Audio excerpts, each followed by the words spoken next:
Welcome to the 7th batch of the National Education Policy 2020 Professional Development Program for University and College Teachers.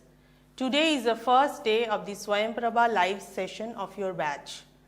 I am Dr. Gloria Kujur, Faculty of Stride and one of the team members of NEP PDP program. Today we have with us Professor Santosh Panda, Senior Faculty of Distance Education and Director of Stride, IGNOU. He is also the National Coordinator of the National NEP PDP program.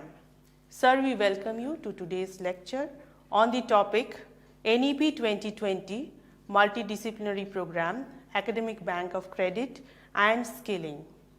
Sir, may I now request you to kindly begin your lecture? So friends, welcome to this first day presentation of batch 7 of National Training Program, NEP PDP Professional Development Program, NEP 2020.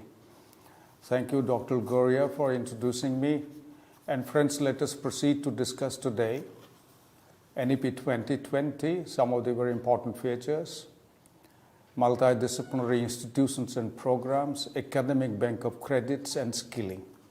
I will make it multilingual, so therefore you can understand in Hindi as well as in English. So friends, let's proceed. So as you know, the NEP 2020, उसके जो सबसे मुख्य मुद्दा है, access, equity, inclusivity, quality, and to increase gross enrollment ratio, वो तो सबसे बड़े मुद्दा है, वो तो होना ही है, up to 50% of the GER to increase by 2035. और इस वक्त हमारा बहुत कम है, इतना कम नहीं है, लेकिन 50% तक बढ़ाना है और उसमें ओपन डिस्टेंस लर्निंग का हिस्सा बहुत ज़्यादा रहेगा और बहुत सारे विश्वविद्यालय colleges open distance learning blended learning की तरफ जा रहे हैं, तो इसलिए ये open university dual mode university के साथ मिलके इसको आगे बढ़ाना है। आज की तारीख का जो मुद्दा है तो वो रीजनल लैंग्वेज, भारतीय ज्ञान परंपरा, ये तो तमाम चीज़ें हैं। So Indian knowledge system is prime importance and discourse or teaching learning in regional language and mother tongue has been the prime importance in the NEP 2020. But the most important part today that we'll be focusing on multidisciplinary institutions and programs and how to make the new curriculum more skill-based because TVET, Technical Vocational Education and Training, Liberal Foundation Education, Liberal Arts Education, and accredited, or you would say the apprenticeship or attachment to an institution are becoming compulsory. So this has been the major concern, and the multidisciplinary academic bank of credits, skilling and employability would be contributing towards that, and we will discuss precisely that. So multiple entry and exit would also be there. Horizontal, vertical mobility between general education and vocational education and vice versa should also take place. I will discuss about that. So all the three concepts are put together today. This is a new discourse that we'll be doing today, but based on NEP 2020 and the existing situation in the country. So outcome-based learning was existing much before NEP 2020 came out by UGC, and that we will also discuss. Accreditation of prior learning or recognition of prior learning, RPL, and credit transfer. We will touch upon that. Technology-enabled learning, cross-border delivery, and quality research. The focus is on blended learning. So therefore, as you see, the focus on NEP 2020 is that teaching learning strategies need to gear towards blending. But as on date, also 40% of the credit hours a student can take from the SWAYAM platform, provided your institution and statutory bodies in the institution have approved that for this program of study, for these credit hours, one can take from the SWAYAM. Even you can take from other MOOCs if your institution allows, or open education resources can also be used. But insofar as blending is concerned, that you see on your screen, the three kinds of delivery strategies that we need to judiciously, depending on, it's your choice, depending on your discipline, your expertise, your requirements of the students, the situation that is obtained over there. all lot of factors put together that you will decide that how three kinds of delivery strategies you will blend in the curriculum, and therefore your teaching learning strategies will be based on these. First is self-learning. In open distance learning, the most stress is given on self-learning. In a face-to-face situation tomorrow, that you will give certain credit hours to self-learning, that the students will study themselves. बच्चे अपनी पढ़ के आएंगे और as teachers हम उनको mentor करेंगे. So the onus of the study will shift to the students. So student self-learning, आज की तारीख में स्वाध्याय बड़े कमज़ोर हो रही हैं, तो इसमें स्वाध्याय self-learning skills, study skills ये भी बढ़ेंगे और हम लोगों की भी थोड़ी वर्कलोड कम होगा obviously, because we will shift that workload to something else, some other professional development, research that we can do. So self-learning कुछ हिस्से रहेंगे, आपके ऊपर चॉइस है कितनी क्रेडिट और कितनी इम्पोर्टेंस आप उसके ऊपर देंगे. Second is face to face teaching learning. Formal system में फेस टू फेस ज़्यादा रहेगा और डिस्टेंस लर्निंग में ये अभी तक तो है, आगे भी कैसे तय होगा कि जो स्किल बेस्ड हैंड्स ऑन होंगे वो फेस टू फेस होंगे. अभी तक रेगुलेटर्स के ही मानना है, but whole lot of virtual internship is also available, virtual hands on is also possible, but face to face skill development भी होगा. So face to face self learning. और तीसरा ऑनलाइन, जो हमारे पास सोशल टेक्नोलॉजी, सोशल नेटवर्क्स हैं, internet के अलावा all are free of cost, and therefore including the software, the platform and the network, all the three, social technologies and social networks. ये दोनों चीज़ें हमारे पास साधन हैं और जो इंटरनेट की ज़रूरत है जब हम ऑनलाइन जाएंगे तो, लेकिन ये सब फ्री ऑफ कॉस्ट है. We are into open source software and open sharing and open platform and open networks. So therefore combination of the three, that self-learning, face-to-face teaching learning, ज़्यादातर डिस्कशन डिबेट्स हैंड्स ऑन ये चीज़ें हो, practicum हो, और collaborative projects, collaborative assignments by students. ये तीन तरह का क्रेडिट आप उनमें बांटेंगे आपकी करिकुलम में, depending on your choice and your requirements and requirements of your students. Now let us get into multidisciplinary institutions and programs. NEP का मुख्य मुद्दा है कि आज की तारीख में जो institutions हैं वो largely, there are many institutions which are confined to one discipline of study or one professional area of study.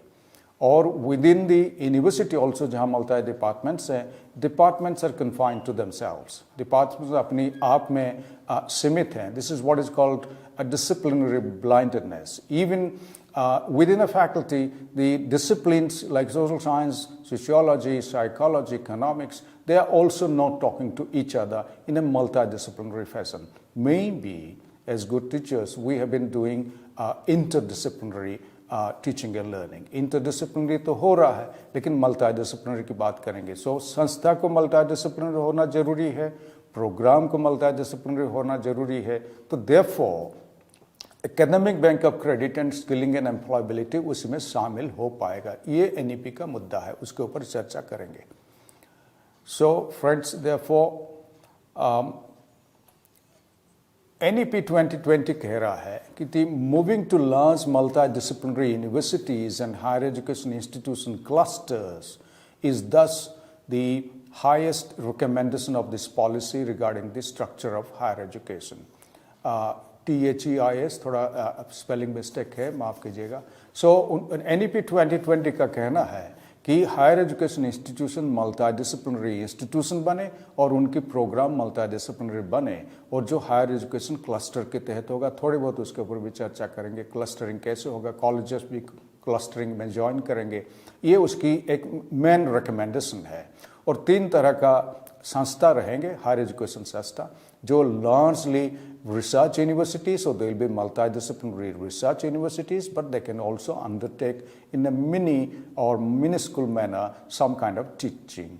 There will be multidisciplinary teaching universities which will also conduct research, but research will be largely concentrating on student research, student projects, students' dissertations and so on and so forth, but teachers can also do their own research on the discipline and discipline teaching, pedagogy of the discipline.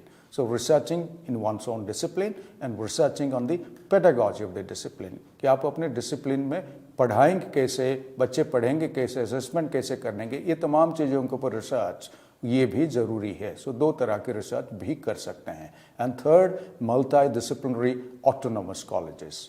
ये जो affiliated colleges हैं, कल को ये सब affiliate autonomous college बन जाएंगे, कोई यूनिवर्सिटी के कॉन्स्टिट्यूएंट कॉलेज बन जाएंगे, कोई एक मैनेजमेंट के अंडर कई कॉलेजेस हैं वो आपस में जुड़ जाएंगे, एंड दूसरे मैनेजमेंट के colleges they can decide whether to merge with another management और they can become a constituent college of the university और they would like to become autonomous colleges. So तीन तरह के रहेंगे, पर तीनों को मल्टी डिसिप्लिनरी होना जरूरी है।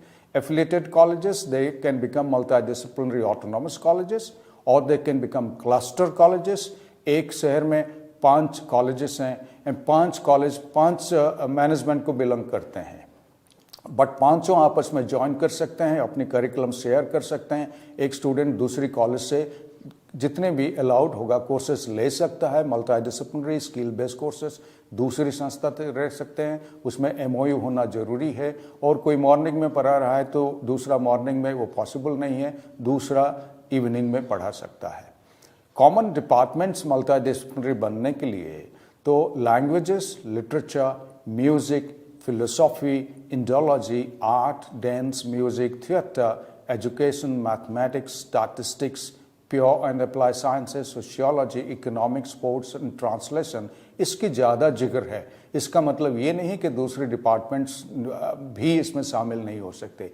ये डिपार्टमेंट्स एक कॉमन मल्टी डिसिप्लिनरिटी को कंट्रीब्यूट करेंगे। For instance education will contribute towards pedagogy of other disciplines, ऐसे चर्चा हुई है। हाल ही में UGC का document multi disciplinary institutions and multidisciplinary programmes को देखिएगा तो उसमें ये चर्चा मैं उसी में कर रहा हूँ। इत्तेफाक से मैं वो कमेटी का मेंबर था तो ये चर्चा उसी के ऊपर आधारित है। तो उसमें एक पोर्शन और है कि education departments will contribute to pedagogy of other disciplines, but also education department as a multi disciplinary interdisciplinary study that will also borrow from other cognitive disciplines to also become multi disciplinary. UGC guidelines जो मैं जिक्र कर रहा था, तो transforming higher education institutions into multi department और multi disciplinary institutions 2022 की guideline कह रहा है scholars, peers, students they have to become well rounded individuals अगर हम मल्टी डिसिप्लिनरी बने। इत्तेफाक से इस वक्त आइदर सिंगल डिसिप्लिन इंस्टीट्यूशंस हैं या मल्टी डिसिप्लिनरी इंस्टीट्यूशंस हैं, बहुत रिजिड डिसिप्लिनरी बाउंड्री उसमें है, आपस में चर्चा नहीं होता है, करिकुलम में शामिल नहीं करते हैं। चर्चा तो होता रहता है कैंपस में, बट करिकुलम में शामिल नहीं होता। बट करिकुलम में क्रेडिट आवर्स के साथ उसमें कोर्स आदान प्रदान करते हुए इसकी जिक्र हुई है। सो मल्टी, जो रेड कलर आप देख रहे हैं, multi disciplinary institutions multi departments बनेंगे या मल्टी डिसिप्लिन प्रोग्राम्स बनेंगे, एंड देयरफॉर स्टैंड अलोन या डोमेन स्पेसिफिक इंस्टीट्यूशंस रिमूव हो जाएंगे। NEP 2020 जिक्र किया है 12-13 हज़ार स्टैंड अलोन इंस्टीट्यूशंस हैं जो एक ही डिसिप्लिन बेस्ड है। उसमें टीचर एजुकेशन सबसे ज़्यादा है, लगभग 10,000।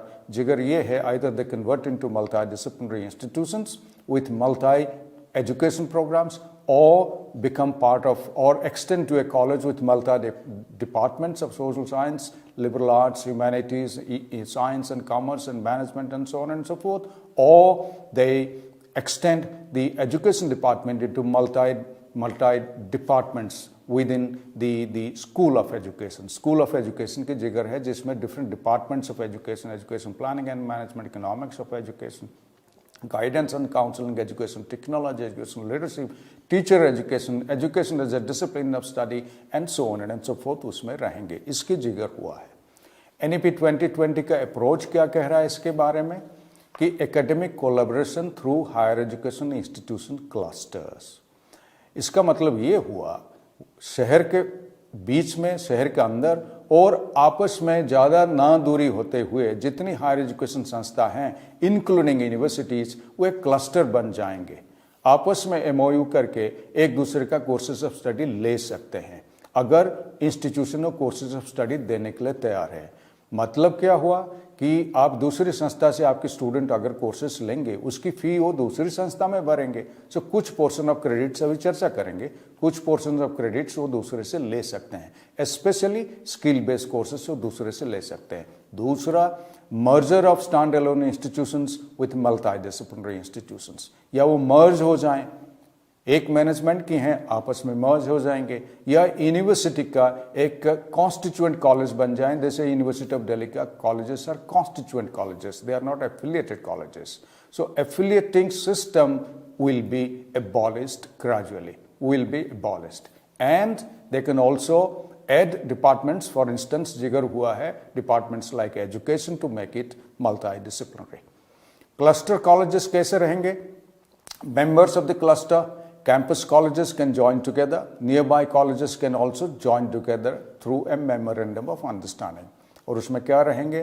तो बोर्ड ऑफ डायरेक्टर्स की बात हुई है कि गवर्नमेंट जो होगा तो उसकी चेयर गवर्नमेंट नॉमिनी होगा, जो प्राइवेट होगा उसकी चेयर मैनेजमेंट नॉमिनी होगा। Director higher education of the state will become a member, the vice chancellor of the concerned university, two principals, academicians and industry experts, they will join together to constitute the board of directors. Merger भी हो सकता है, same management institute आपस में मर्ज कर सकते हैं as per rules of the state government and affiliating university. और एफिलिएशन सिस्टम हट जाएगा तो उसकी जो कॉन्स्टिट्यूएंट यूनिवर्सिटी होगा, if they would become autonomous colleges after merger, they could emerge as a one university with cluster of colleges और constituent colleges, या आपस में मर्ज हो सकते हैं। Two institutes of different management can also merge if they decide through an MOU, memorandum of understanding. Multidisciplinary programmes किस तरह का होगा? ये तो इंस्टीट्यूशन की बातें हुई। मल्टीडिसिप्लिनरी प्रोग्राम बनने के लिए इंस्टीट्यूशन को मल्टीडिसिप्लिनरी इंस्टीट्यूशन बनना पड़ेगा। They can not be single discipline और स्टैंड अलोन इंस्टीट्यूशंस। जब वो मल्टीडिसिप्लिनरी इंस्टीट्यूशन बनेंगे तो उसमें प्रोग्राम्स भी मल्टीडिसिप्लिनरी होगा। डिफरेंट डिपार्टमेंट्स हैं, डिफरेंट डिसिप्लिन्स अभी भी एग्जिस्ट कर रहे हैं, बट वो मल्टीडिसिप्लिनरी नहीं हो रहे हैं। They might be teaching through interdisciplinary approach, but multidisciplinary बनने के लिए कुछ आंकड़ा मैं यूजीसी का, नेशनल पॉलिसी का आपके सामने दिखाऊंगा, कैसे क्रेडिट किस तरह का अभी चर्चा हो रही है और डेवलप हो रही है। University of Delhi first semester इसको इम्प्लीमेंट किया है, उसको भी देखिएगा वो किस तरह उसको इम्प्लीमेंट किए हैं, उसको भी थोड़ी बहुत मैं चर्चा करूंगा। For instance 4-year dual degree bachelors programme हो सकता है like cluster institutions. Example BA B.Ed या BSc B.Ed। मैं जिस वक्त NCT चेयरपर्सन रहा, इसको हमने नेशनल प्रोग्राम बनाया 2014 रेगुलेशन में under government of India gazette notification under the chief justice of India was no more honourable justice Verma commission. So justice Verma commission के अंदर हम इसको किया, इसको नेशनल एजुकेशन पॉलिसी मेन मुद्दा बनाया कि साहब +2 के बाद हम आगे एक 5 साल का प्रोग्राम 4 साल में कंप्लीट करेंगे जिसमें डुअल डिग्री मिलेगा। BA अलग डिग्री, BSc अलग डिग्री, BSc एंड B.Ed अलग डिग्री, BA अलग डिग्री, B.Ed अलग डिग्री। तो वो बाद में BSc के बाद MSc भी पढ़ सकता है और B.Ed के बाद M.Ed भी कर सकता है, या BSc B.Ed के बाद टीचर भी बन सकते हैं। And they can also do research. If they have gone through a 4-year program, they will also be entitled to get into directly enter into PhD programs. Dual degree program हो सकता है। UGC regulation 2022 को थोड़ा नजर डालिए। It talks about twinning programs, dual degree programs and joint degree programs। उसकी regulation हमारे सामने है। डुअल डिग्री प्रोग्राम में उसके मैं थोड़ी बहुत चर्चा करूंगा, उसमें MOU की जरूरत होगा। एक इग्नू का एग्जाम्पल देता हूं जो हमारे विश्वविद्यालय है, उससे आप समझ जाएंगे। हम इसको फारिग किए हैं और आगे भी ये चीज़ें बढ़ती रहेगी। For instance undergraduate postgraduate programme ये लागू होगा। यूजीसी का कहना है कि ये PhD प्रोग्राम में डुअल डिग्री लागू नहीं होगा। PhD degree with another degree नहीं चलेगा। अंडर ग्रेजुएट पोस्ट ग्रेजुएट में आप डुअल डिग्री ले सकते हैं at the same point of time. IGNOU में हमने कहा आप इग्नो में एक डिग्री ले रहे हैं या बाहर से एक डिग्री ले रहे हैं, आप इग्नो से एक डिग्री डिस्टेंस लर्निंग से ले सकते हैं। अगर इग्नो से आप 2 डिग्री डिस्टेंस लर्निंग से लेंगे, लगभग 45 प्रोग्राम को हमने बास्केट में डाला, 45 प्रोग्राम को आप चूज कर सकते हैं। अगर आप 2 डिग्री लेना चाहते हैं डिस्टेंस लर्निंग के माध्यम से, दैट टू फ्रॉम इग्नो, तो आपको 1 सेमेस्टर का फासला देना पड़ेगा, क्योंकि 1 सेमेस्टर हमको ज़रूरत है कि examination should not be at the same point of time. एक सेमेस्टर का फासला होगा तो एग्जामिनेशन का भी फासला हो जाएगा, because January admission examination is in December and in the next programme is July admission, the examination will be next year June, therefore वो भी हमारे लिए आसान हो जाएगा। So no simultaneous programmes from different regulatory bodies. इस वक्त आगे जो फॉर्मुलेशन हायर एजुकेशन कमीशन आएगा उसकी फॉर्मुलेशन होगा, उसके हिसाब से हमें फिर इसको तय करना पड़ेगा। अभी तो सभी चीज़ें फॉर्मुलेशन में है, चर्चा में है, कुछ चीज़ें लागू भी हो गया है। रेगुलेटरी बॉडी तय करेंगे कि आप मेडिकल काउंसिल तय करेगा, भाई मेडिकल से अगर आप एक प्रोग्राम कर रहे हैं दूसरे से आप कर पाएंगे कि नहीं, दूसरी रेगुलेटरी बॉडी से। अगर आप लिबरल आर्ट्स कोई प्रोग्राम कर रहे हैं वो जायज़ होगा। And as I said earlier, PhD is not part of this a dual degree programme. अब आपके सामने स्क्रीन में है undergraduate postgraduate programme का जो फ्लेक्सिबल करिकुलम फ्रेमवर्क NEP 2020 कह रहा है, और इसी सिस्टम से आपकी करिकुलम बनेंगे। पहले हमारा curriculum almost 100% choice based credit system को छोड़ के हमारा करिकुलम 100% हमारा डिसिप्लिन बेस्ड हुआ करता था। लेकिन इस वक्त क्या होगा, तो instead of STEM, STEM, it is now called STEAM, Science, Technology, Engineering, Art and Mathematics Education. So Science, Technology में liberal arts एक compulsory हिस्सा बनेगा।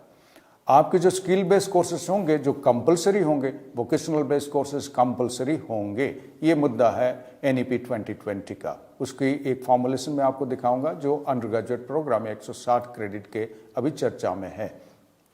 जो स्किल बेस्ड कोर्सेज होंगे तो उसमें इंडस्ट्री से प्रोफेसर्स, इंडस्ट्री से एक्सपर्ट्स आके इसको पढ़ाएंगे। व्हाई डिड आई से प्रोफेसर्स? बिकॉज नाउ हाल ही में UGC has allowed that those of similar experience but without a PhD, those who are industry experts of different professions, different job areas, different skill areas, they would become professor within the university or colleges, especially universities, they would be called as professors of practice.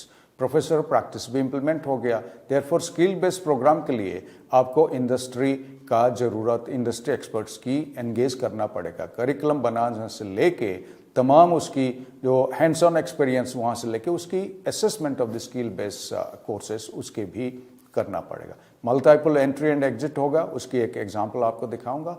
Community engagement और community service में कुछ credits उसमें जाएंगे जो assessment में लगेंगे। Research and internship which is almost 1/4 40 credits in a 160 under graduate programme, credit programme, almost 1/4 research और internship में जा रहा है। एनवायरमेंट, वैल्यू बेस्ड एजुकेशन, आप सब वाकिफ़ हैं, वैल्यूज़ की ज़रूरत है लाइफ में और एक अच्छे इंसान बनने के लिए, और एनवायरमेंट अवेयरनेस और environment concern, engagement with the environment विस बी द कम्युनिटी, इसके भी ज़रूरत है। ये कंपलसरी कोर्सेस होंगे। इंडियन लैंग्वेज, कल्चर, आर्ट, ये बड़ा मुद्दा है।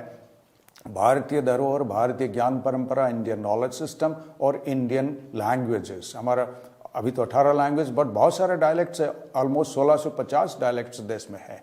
तो ये डायलेक्ट्स में प्री स्कूल एजुकेशन से डायलेक्ट में पढ़ेंगे जिसको आप कहते हैं मदर टंग। उसके बाद gradually they will come up with 3 language formula, and higher education में आप अपनी लैंग्वेज में रीजनल हिंदी में भी पढ़ सकते हैं बिसाइड्स इंग्लिश। इसकी जोर शोर से काम चालू है। Skill based courses will become compulsory and therefore all this put together will become multidisciplinary and holistic.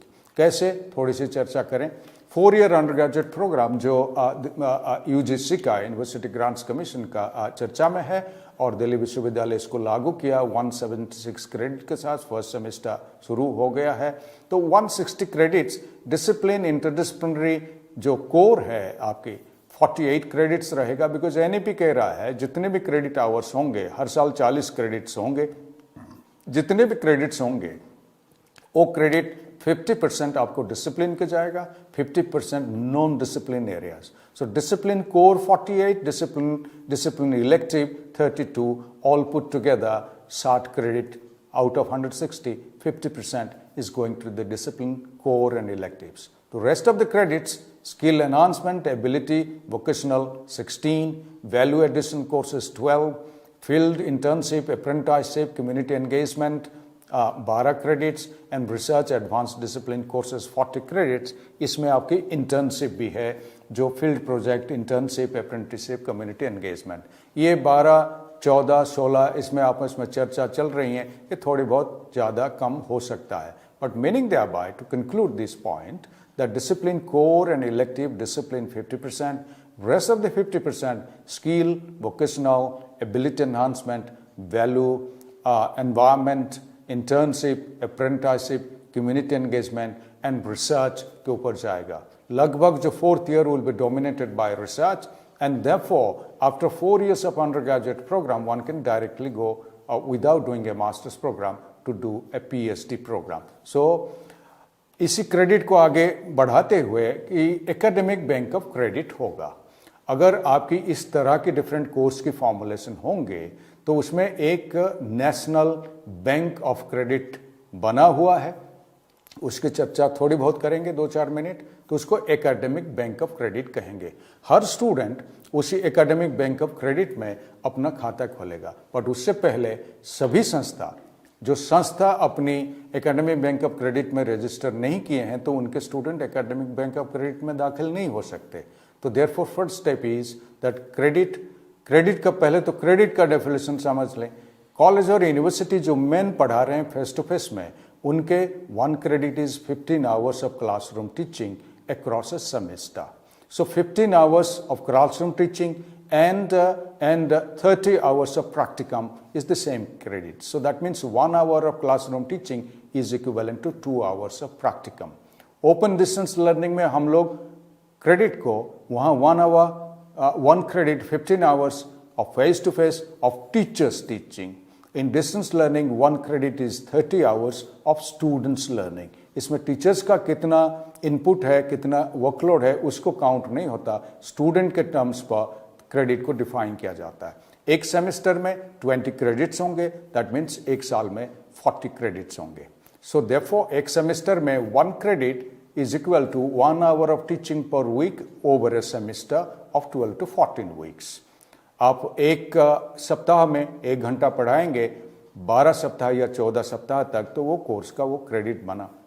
या और 2 hours of practicum या 2 hours of distance learning for week over a 12 to 14 weeks. So therefore there it is 15 hours, for distance learning it is 30 hours. For distance learning 30 hours, though it is from students' point of view, it is equivalent to 30 hours of practicum in a face-to-face context. Therefore friends, academic bank of credit क्या है?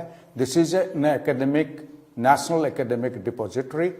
एक server है, national wide network है, server है जो already बैठ गया है, जिसमें बहुत सारे इंस्टीट्यूशन दाखिल हो रहे हैं और इग्नो उसमें शामिल है. और इग्नो के सबसे ज़्यादा स्टूडेंट्स इग्नो के एकेडमिक बैंक ऑफ क्रेडिट्स में शामिल हैं. और gradually many institutions are joining and I hope that all institutions will join. Therefore student को क्रेडिट ट्रांसफर में फ़ायदा होगा, इंस्टीट्यूशन का आपस में क्रेडिट ट्रांसफर में फ़ायदा होगा.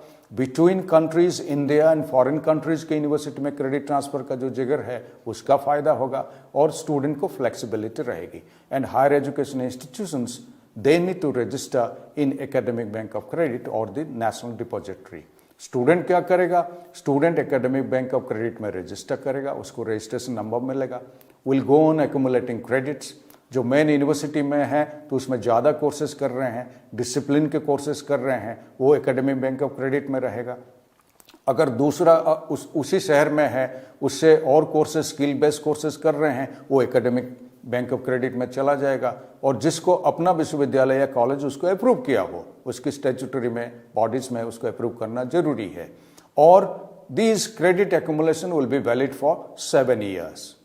बट इंस्टीट्यूशन तय करेगा और स्टूडेंट के साथ मिलके जहां 50% मिनिमम क्रेडिट उन्होंने लिया है जिस संस्था से, वो संस्था उसको डिग्री, डिप्लोमा या सर्टिफिकेट अवार्ड करेगा. सो 50% could be for me largely discipline and the rest of the courses one can take from other disciplines. But हो सकता है almost 80% courses one is taking from one university, अपने विश्वविद्यालय या college से, 20% one is taking from outside. It depends on, but 50% is minimum to take a degree from one संस्था, one university.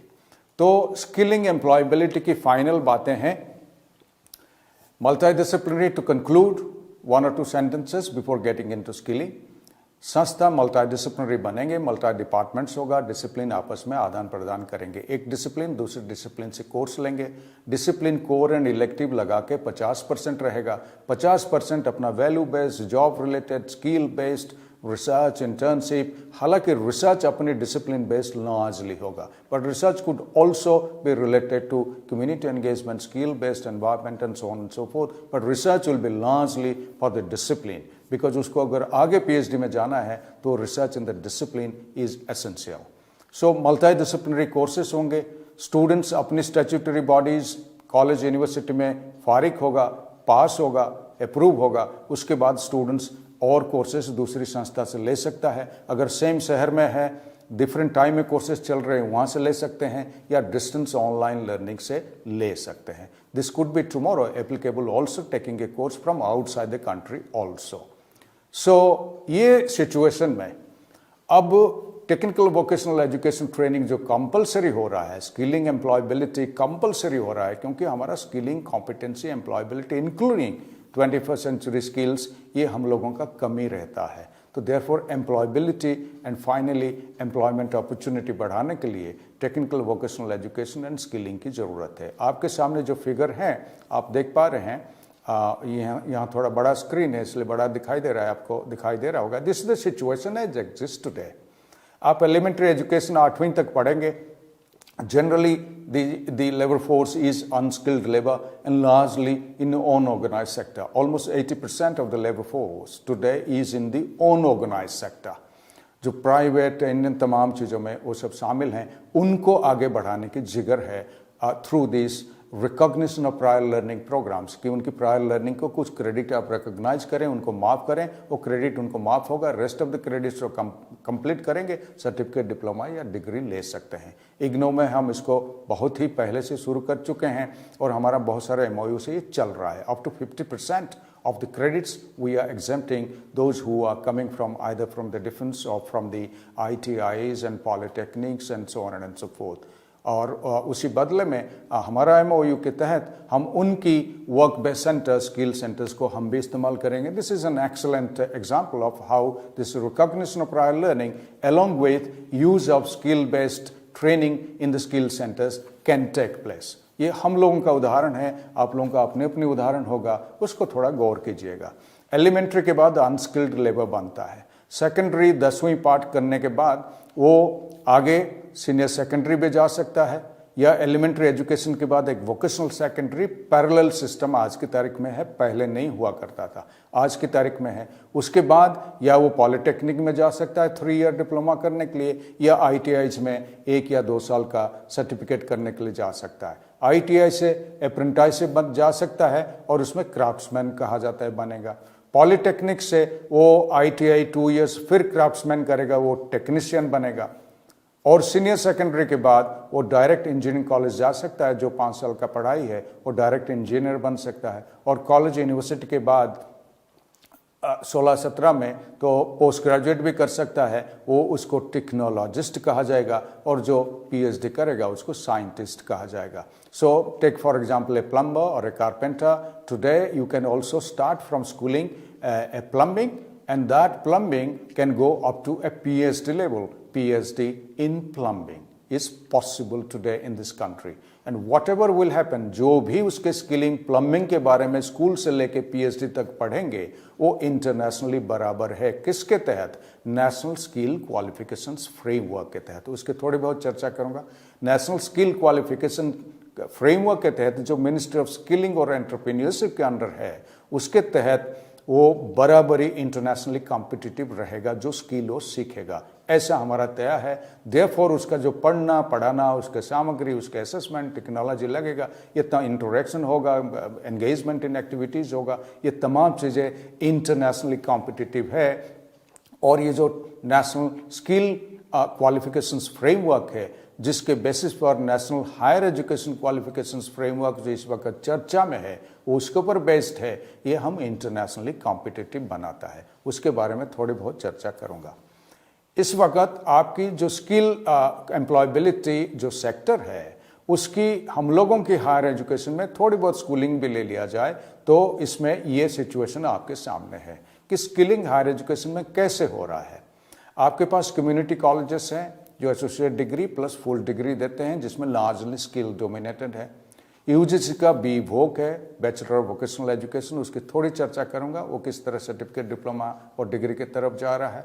School में vocational education and training is a parallel system after grade 8, ये भी है। Skill universities देश में है, कुछ states skill universities they have established, they are doing very good, very well. ITIs and polytechnics, they are also engaged in skilling besides theory. And iOS and state open schools, National Institute of Open Schooling and state open schools, ये भी skilling में involved है in a large scale, and iOS is involved in skilling. Diploma and degree colleges skill के ऊपर specialized, these are standalone, and those standalone have to become multidisciplinary in the future. IGNO, national open university जहां मैं बैठा हूं, state open universities and dual mode distance education institutions भी skilling दे रहे हैं। मैं IGNO का एक स्किलिंग का जिगर आपके सामने रखा। बी वोक आपके सामने है, जो इस वक्त 3 साल का प्रोग्राम चल रहा है। Hopefully the B Voc will also gradually lead to a 4-year under graduate programme after +2। इसमें क्या कहा गया है कि आप 6 महीना का करेंगे इस वक्त सर्टिफिकेट, 1 साल कंप्लीट करेंगे डिप्लोमा, 2 साल करेंगे एडवांस डिप्लोमा और 3 साल करेंगे आप bachelors of vocational education degree आपको मिलेगा। और जो नेशनल स्किल क्वालिफिकेशन की लेवल है, लेवल 4 से लेके लेवल 7 तक यहाँ लागू है। Level 4 is certificate, level 5 diploma, level 6 advance diploma, level 7 B voc. आप national skill qualification framework document को पढ़िएगा और national higher education qualification framework जिस वक्त चर्चा में है यूजीसी का, उसको भी पढ़िएगा। NSQF by the ministry of skilling and national higher education qualification framework, ministry of education वैसे भी UGC. National skill qualification framework क्या कहता है स्किलिंग के बारे में, ये मैं जो चर्चा कर रहा हूं, आप जो मल्टीडिसिप्लिनरी बनाएंगे तो उसमें स्किल बेस्ड कोर्सेस आप दूसरे डिसिप्लिन से ले सकते हैं, अपना स्किल बेस्ड कोर्सेस दूसरे डिसिप्लिन वाले आपसे ले सकते हैं, तो उसमें मल्टीडिसिप्लिनरिटी बढ़ता है और स्टूडेंट की एम्प्लॉयबिलिटी स्किल भी बढ़ता है। But employability is not only vocational specific, employability is a holistic competency, physical, mental, emotional, spiritual, and all kind of emotional, all value and so on and so forth, and 21st century skills, including leadership skills, communication skills, digital literacy skills, critical thinking skills. All these are part which belong to your discipline as well as the skilling and vocational and apprenticeship and these areas. So discipline may be competency, इसमें भी competency put together that becomes a holistic employability skill. Employability skill सिर्फ vocational skill के साथ सीमित नहीं है. A holistic personality development is a better skill, employable skill than just one vocational skill. तो national skill qualification framework क्या कह रहा है, इसमें 10 लेवल है, इस वक्त उसको रिड्यूस होकर 8 लेवल करने की चर्चा है, हो भी गया होगा। Level 5 to 7 undergraduate, postgraduate और level 10 highest research PhD programme. ये प्रोसेस की बात करता है कि टीचिंग लर्निंग प्रोसेस कैसे होगा, किस लेवल का स्टैंडर्ड का होगा, इंटरनेशनली कॉम्पिटिटिव होगा, उसकी बातें हैं। प्रोफेशनल नॉलेज सब्जेक्ट, अपने discipline as well as profession या जॉब रिलेटेड या टेक्निकल स्किल रिलेटेड या लार्जली प्रोफेशन या वोकेशन रिलेटेड, उसकी बात कर रही है 3 तरह की। डेप्थ कितना होगा उसमें स्पेशलाइजेशन, ब्रेड्थ कितना होगा उसमें मल्टी डिसिप्लिनरिटी कितना होगा। फॉर इंस्टेंस टुडेज इंजीनियर्स, आपको इंडस्ट्री कह रहे हैं इंजीनियरिंग में कोई कमी नहीं है पढ़ाई में, लेकिन what the industry needs is multi-skilled engineers who have expertise beyond engineering skills to other skills, तो उनको वो चाहिए। Therefore, it talks about breadth which is multidisciplinary. Besides your own specialization, we must also have some inter or multidisciplinary understanding and application. Also, it talks about the kinds of concrete to abstract, kinds of teaching learning process. It also talks about the complexity of the knowledge. Knowledge has its own complexity, therefore the nuances or the complexity of the knowledge को समझना गहराई से. It also talks about professional skills, core skills. It also talks about responsibility. Responsibility का मतलब ये हुआ, आप कुछ भी चीज़ें कंप्लीट करने के बाद जब जॉब में जाते हैं, आप उसको निभाएंगे कैसे? How we will conduct yourself in that profession. How will you work? How will you engage? How will you collaborate? How will you communicate? How will you lead? and how will you innovate. So all these are part of the responsibility. National skill qualification framework की एक level 5 की जो first year of under graduate program, उसकी झलक आपके सामने है. It talks about level. साथ में देखिए प्रोसेस रिक्वायर्ड क्या करता है, जॉब क्या रिक्वायर करता है, उसकी क्लैरिटी है जो आपके डिसिप्लिन के हिसाब से, स्किल के हिसाब से आप रखेंगे. Professional knowledge, professional skill, core skill and responsibility इस तरह बंटा हुआ है. जब आप करिकुलम एक स्किल बेस्ड बनाएंगे, आप इसी में बांटेंगे और इसी में आप अपनी लर्निंग रिसोर्सेज प्रदान करेंगे, इसमें स्टूडेंट एक्टिविटी बनाएंगे और इसमें पढ़ाएंगे और स्टूडेंट को एंगेज कराएंगे इन एक्टिविटीज़ और इन एरियाज को आप एसेस करेंगे. This is what is a skill based competency based teaching learning strategy. उसको आप ट्रांसलेट करें national higher education qualifications framework में. आपके सामने है types of learning outcome, because teaching learning will be outcome based learning. Even in innovation, creativity could also be competency and outcome based learning. Outcome is innovation. Diversified, divergent thinking. Convergent thinking is intelligence. Divergent thinking is creativity. So types of learning outcome, एक example blue में लिखा हुआ है आपके सामने है और दूसरा रेड में. The graduate should be able to demonstrate the acquisition of number 1 a comprehensive knowledge and content on coherent understanding. Number 2 procedural knowledge, वो कैसे होता है प्रोसेस में उसको भी सीखेगा. Number 3 the skills involved in those areas and application of the skills. and number 4 the capacity to extrapolate. कहने का मतलब है उसके नॉलेज, अंडरस्टैंडिंग, स्किल्स हो गया, एटीट्यूड डेवलप हुआ, वो उसको काम में कैसे लगाएगा. This is a transfer of learning. जब एक्चुअल काम में जाएगा उसको कैसे इस्तेमाल करेगा, how to manipulate, how to extrapolate, how to जितना जहन में गया उसको काम में किस ढंग से लगाएगा. Of course, twins will differ, even two individuals will differ in their understanding and application. However, that they can be governed by this framework. Vertical horizontal mobility होनी चाहिए. School vocational education and training, ITI polytechnics, under graduate vocational education, integrated undergraduate education, general liberal arts education, social science, as well as skill based education and skills university. ये आपस में independent खड़े हैं. इनको जोड़ने के बाद ही हम स्किल की मल्टी डिसिप्लिनरी की बात आसानी से कर सकते हैं. सो दोस्तों, ये प्रेजेंटेशन आपके सामने रहा. मैं multi disciplinary institution, multi disciplinary program और उसमें मल्टी डिसिप्लिन प्रोग्राम में curriculum structure, under graduate 4 year program का एग्जाम्पल आपके सामने दिखाया. उसके साथ साथ मैंने बातें किया कि ये एकेडमिक बैंक ऑफ क्रेडिट कैसे होगा और स्टूडेंट्स इसको एक्यूमुलेट करेगा और इसको भुगतान करेगा एक डिग्री के लिए, और जो बच जाएगा वो 7 साल तक रहेगा. 7 ईयर्स के बाद लैप्स कर जाएगा. विद इन 7 ईयर्स उसको किसी ना किसी तरह यूज़ करना पड़ेगा फॉर अदर प्रोग्राम्स. एक सर्टिफिकेट प्रोग्राम 1 साल का 40 credits, diploma 2 years 80 credits, undergraduate 3 years 120 credits, and undergraduate with a research degree will be 160 credits, after which one can also go directly to do a PhD. उसके बाद में vocational education का देश का situation आपके सामने रखा और उसमें क्या कमी है और किस तरह आगे हो रहा है फॉर्मुलेशन, उसको सामने रखा और ये स्टूडेंट्स को कितना फ़ायदा होगा उसके एम्प्लॉयबिलिटी के लिए, उसकी होलिस्टिक पर्सनालिटी डेवलपमेंट के लिए, उसके लिए चर्चा किया.